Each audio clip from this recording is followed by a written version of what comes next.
Hi everyone. ఈరోజు నేను మీకు సెల్ఫ్ రెస్పెక్ట్ గురించి చెప్పబోతున్నాను. అసలు సెల్ఫ్ రెస్పెక్ట్ అంటే ఏంటి? ఇది ఎక్కువగా మనం వింటున్న పదం. అంటే సెల్ఫ్ రెస్పెక్ట్ అంటే నాకు నేను గౌరవం ఇచ్చుకోవడం. నా గౌరవం అన్నది దేని మీద ఆధారపడి ఉంటుంది అంటే మనం ఏవైతే విలువలను నమ్ముకున్నామో మన యొక్క కొన్ని బౌండరీస్ ఉంటాయి. సో వాటిని బట్టి మనం సెల్ఫ్ రెస్పెక్ట్ అన్నది మనం ట్రీట్ చేస్తూ ఉంటాము. దీన్ని ఎలా చూపిస్తాము అంటే మనకి కొన్ని విషయాలకి ఎంత కష్టమైనా సరే దానివల్ల అది చెడు జరుగుతుంది, కానీ ఎదుటి వాళ్ళు మనల్ని ఇష్టపడరు అయినా నో ప్రాబ్లం, ఈ విలువ అన్నది మనం కాపాడుకోవాలి అన్నప్పుడు మనం వాళ్ళకి నో చెప్పడం దగ్గర చూపిస్తాము. అలాగే కొంతమంది మనల్ని ఫోర్స్ చేస్తూ ఉంటారు, పర్లేదు అందరూ చేస్తున్నారు చేద్దాము.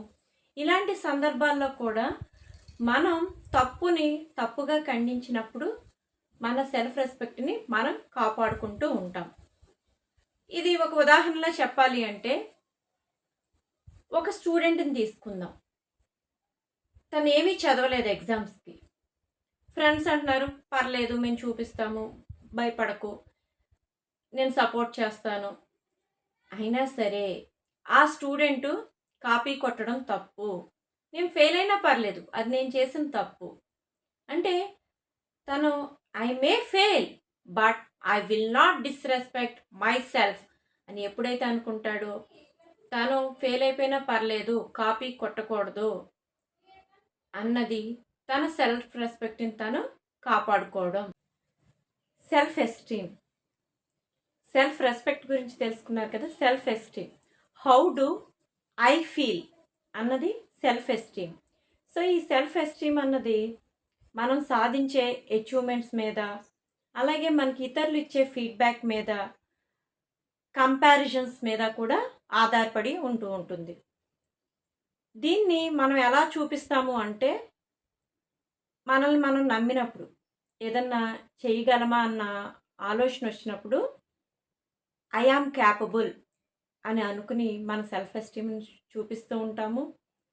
అలాగే ఏదన్నా అచీవ్మెంట్స్ వచ్చినప్పుడు ప్రౌడ్గా ఫీల్ అవుతూ ఉంటాము.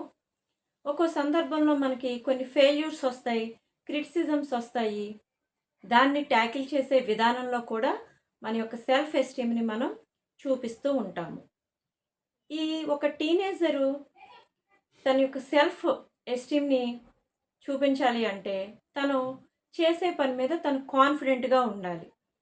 ఈ సెల్ఫ్ ఎస్టీమ్ కాన్ఫిడెంట్గా తను చేయగలగాలి. ఏదన్నా ఫెయిల్యూర్స్ వచ్చినప్పుడు తను నిరుత్సాహపడిపోకూడదు. ఈ సెల్ఫ్ ఎస్టీమ్ ఎక్కువైనా ప్రమాదమే, తక్కువైనా ప్రమాదమే. అలాగే సెల్ఫ్ రెస్పెక్ట్ ఎక్కువయ్యి సెల్ఫ్ ఎస్టీమ్ డౌన్ అయిందనుకోండి, మనం సక్సెస్ సాధించలేం. సెల్ఫ్ రెస్పెక్ట్ తక్కువయ్యి సెల్ఫ్ ఎస్టీమ్ పెరిగినా సరే, ఎందుకు అంటే ఈ రెండు బ్యాలెన్స్డ్గా లేకపోతే మనం సక్సెస్ సాధించలేం. సెల్ఫ్ రెస్పెక్ట్ అన్నది దాన్ని నిన్ను నువ్వు ఎలా అలౌ చేయగలుగుతున్నావు అన్నది సెల్ఫ్ రెస్పెక్ట్ అయితే, నువ్వు ఎలా ఫీల్ అవ్వగలుగుతున్నావు అన్నది సెల్ఫ్ ఎస్టీమ్. సో ఈ రెండు కూడా టుగెదర్గా వెళ్ళినప్పుడే మనం మన యొక్క సక్సెస్ని సాధించగలుగుతాము.